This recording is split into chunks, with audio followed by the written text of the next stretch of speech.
Do you think pet ownership in young adulthood improves or challenges their everyday lives? In this documentary, we'll be following a group that co-parents their dogs and cats in a community college setting.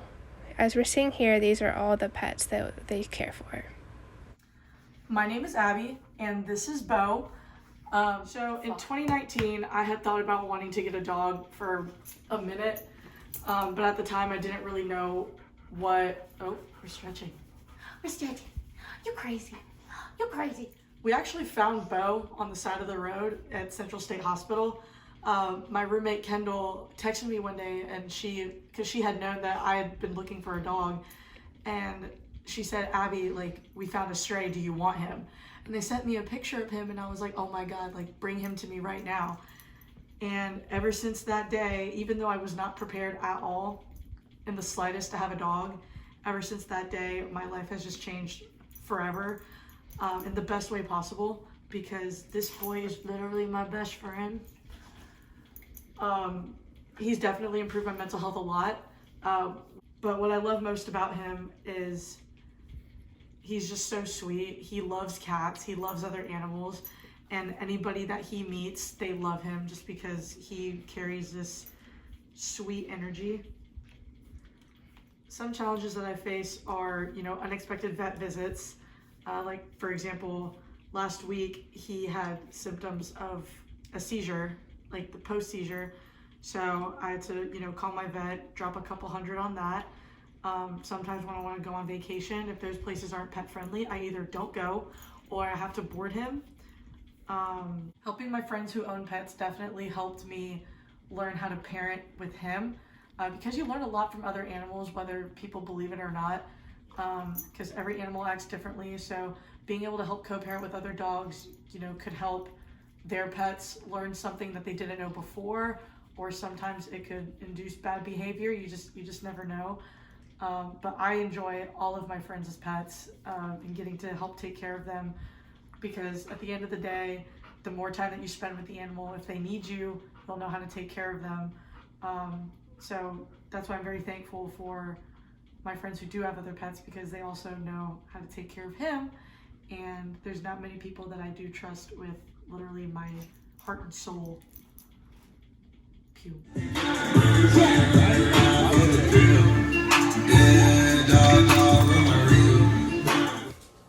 And here's Abby with Stevie, one of the upstairs dogs. Improved. Such fucking great joy! What did you say? This is for a school project. Has it improved your mental health? Absolutely, even though she's not mine. Okay, tell me about your relationship with Stevie and also Bo. Stevie is absolutely my favorite niece. She's small, she's fluffy, she's not as big. Bo likes to sit on me. However, if Stevie sat on me, it'd be okay because she's small and light and cute. But Beauregard also loves me a lot. And at least Stevie barks. Bo does not. Now we're going to hear from Peyton and her dog Stevie. Okay, I'm Peyton, I'm Macy. and we are Stevie Lynn Smith's parents. Yeah. Stevie's my dog, and this is her dad. It's official. We've got adoption papers. I've had Stevie for about 2 months now, and she really makes me less stressed. She's a very good emotional support animal. I'm her newly father. It was like a gift. They served adoption papers to me 2-3 days ago, because I take the dog out enough and clean up her piss and shit and stuff. Just enough to earn the title of dad. I love Stevie because she is really good emotional support. She's a lot to deal with, but literally you could be stressed out, and if you give her a hug, just the feeling of her warm body really calms you down. I don't know. Yeah. Have y'all How has it affected like your school or work life? As her mother, it has definitely negatively affected my schoolwork. Just because, like, I feel guilty if I'm not giving her all of my love and attention all the time. But I think that's just because she's a baby. Like, in the future, I don't see that being an issue.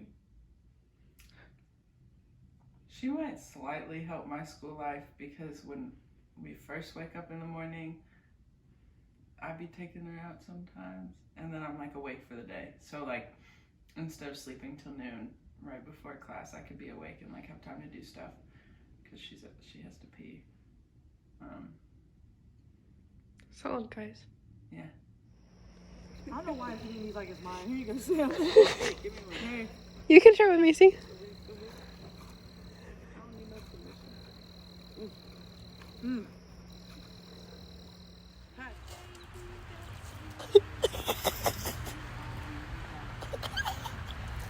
Pick your feet up, bitch. At the dog. It's like baby photo shoots. She's just eating it. You're supposed to be Stevie, what do you think? Stevie Lynn Smith. All they do is play loud ass fucking music and it smells like piss in this house. Hey. Okay, so my name is Scarlett and I live in apartment 309 and I am the god auntie of Stevie Lynn Smith here. She is my best friend of 12 years dog. She's kind of all of ours dog, but she's really helped us in a sense of she's very therapeutic and she doesn't even know it. That's the best part about it. She just the way that everybody can be having a bad day and she doesn't know. She just comes in here wagging this little nub of a tail and it just cheers everybody up. And like they'll pick me up from class after just failing a nursing exam and she's just over there wagging her tail and it just really brings your spirits back. And it's just the innocence that we need around here.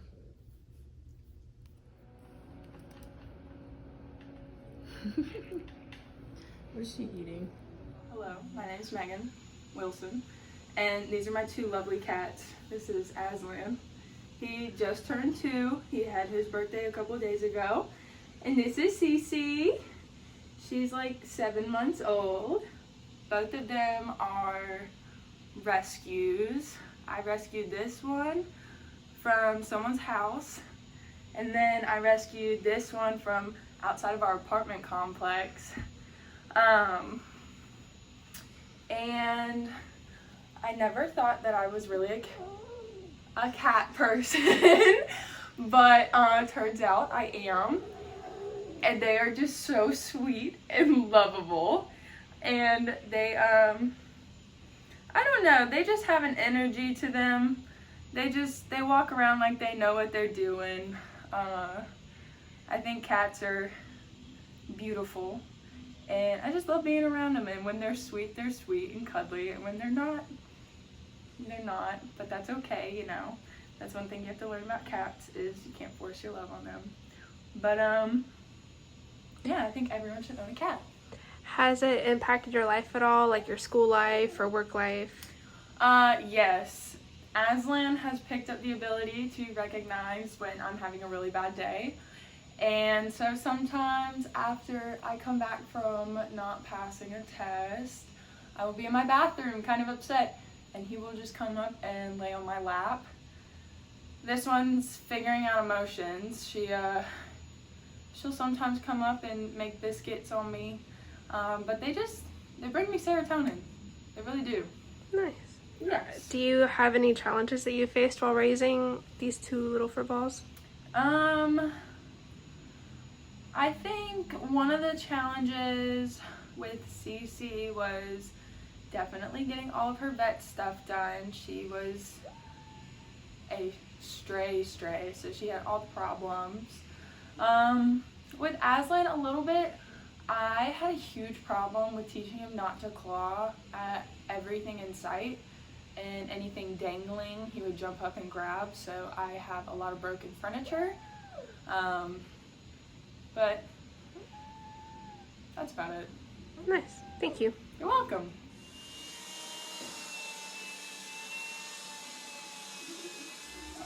We see Kendall with her dog Bristol. She also has a dog named Lily, but Bristol's the only one in the car right now.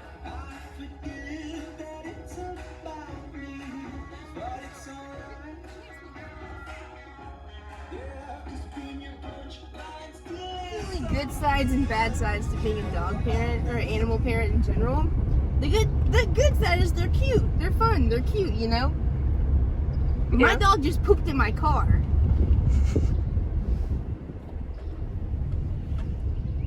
This is the aftermath of Bristol pooping in the car and co-parenting, because I just gave Bristol a bath while Kendall was cleaning up the car.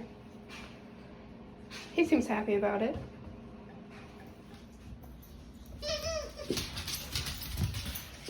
Animals are cool sometimes. Sometimes they shit in your car. So this is my pet. This is Einstein. I actually got him from a coworker during COVID because his apartment didn't allow animals, but he found Einstein underneath this Talmadge Bridge in Savannah. Yeah, cats. You can't force your love on them. But the general thing that I've noticed of how having Einstein has changed my everyday life is that I definitely feel less like lonely if I'm by myself for an extended amount of time, especially during COVID and stuff.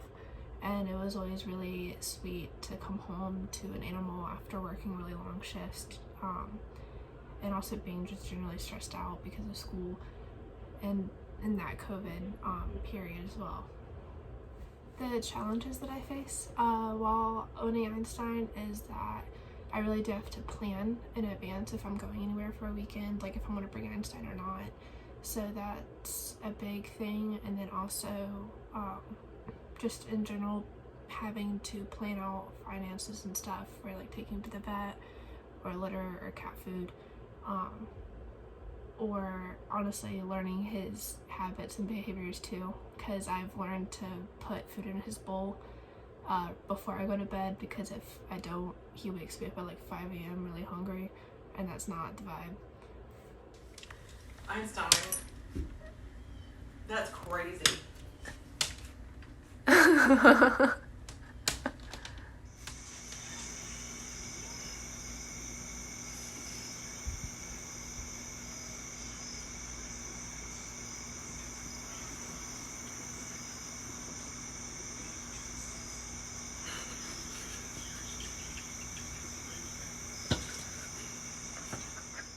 So yeah, everyone has a lot of pets in this apartment, and everyone really helps each other out because pets are a big responsibility in our very busy young adult lives. So it really makes having a pet less stressful for the stressful parts of it, like being responsible for their well-being. Because like if someone's at work for a long time, we all help each other out by like helping walk them or clean up all the dog fur in the apartment. So yeah.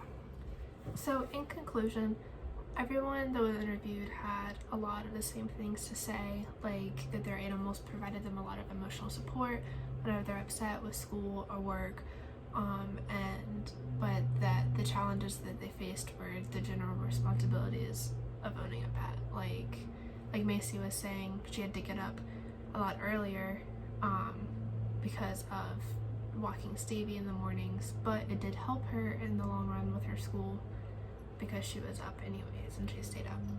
So